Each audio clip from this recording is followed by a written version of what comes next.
ಸಂಸದ Rahul Gandhi ಅಯೋಗ್ಯತಾ supreme court ತಡೆ, ಪೆರ್ಲದಲ್ಲಿ ಸಂಭ್ರಮೀಯ ಮೆರವಣಿಗೆ.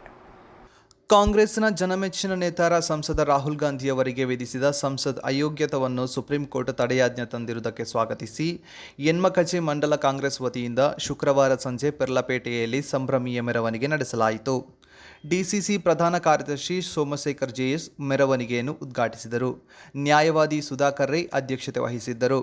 ಪಕ್ಷದ ನೇತಾರರಾದಂತಹ ಅಬ್ದುಲ್ಲಾ ಕೋರಡ್ಕ, ರಸಾಕ್ ನಲ್ಕಾ, ಮಾಯಿಲಾ ನಲ್ಕಾ, ಜಬ್ಬಾರ್ ನಲ್ಕಾ, ಅಮರ್ ಅಬ್ದುಲ್ಲಾ, ಕರೀಂ ಕಾಟ್ಕೊಕ್ಕೆ, ಸಕೀರ್ ಜಮಾಲ್, ಹನೀಫ್ ಕಾಟ್ಕೊಕ್ಕೆ, ಶ್ರೀನಿವಾಸ ಶೆಣೈ, ಶರೀಫ್ ಕಟದಮೂಲೆ, ನಾರಾಯಣ ನಾಯಕ್, ನೌಷದ್ ಕುದ್ರಡ್ಕ, ಶೇಖಾಲಿ, ರಾಮಕುಂಜಂಪಾಡಿ, ಹಾರಿಸ್ ಒಳಮುಗಿರ್, ಲತೀಫ್, ಸಿದ್ದಿಕ್, ಮೊಹಮ್ಮದ್ ಮೊದಲಾದವರು ನೇತೃತ್ವ ನೀಡಿದರು.